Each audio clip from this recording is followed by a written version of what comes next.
Ayan, buhay na yan. Nakikita ko. Hindi, maganda. Maganda.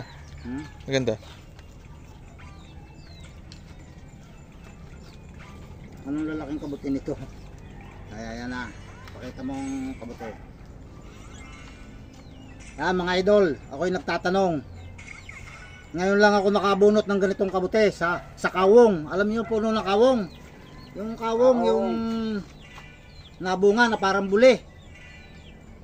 Doon ko nakuha ito, mga kabuti na ito. Kita naman nyo, lalapad. Ang dami dami. Nagtatanong lang po ako kung ito ay meron din sa inyo at kung ito ay talagang nakakain o hindi. Dahil hindi pa ho namin subok na kumain ng ganito kalalaking kabuti. Kita nyo, parang higante. Baka ito ay kabuti ng higante. Imposible namang kabuti ng duwende. Ang kabuti ng higante. Yan. Kaya mga idol, walang singsing na kabuti.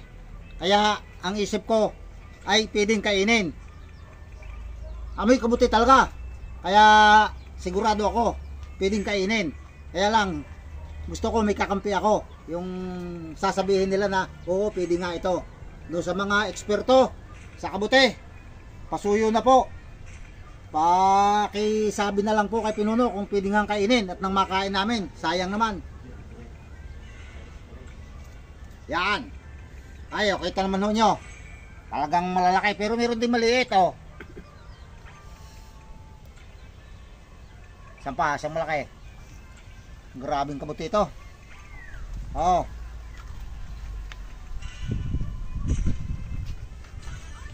Yan, mga idol. Saka ito pa mga kasamahan.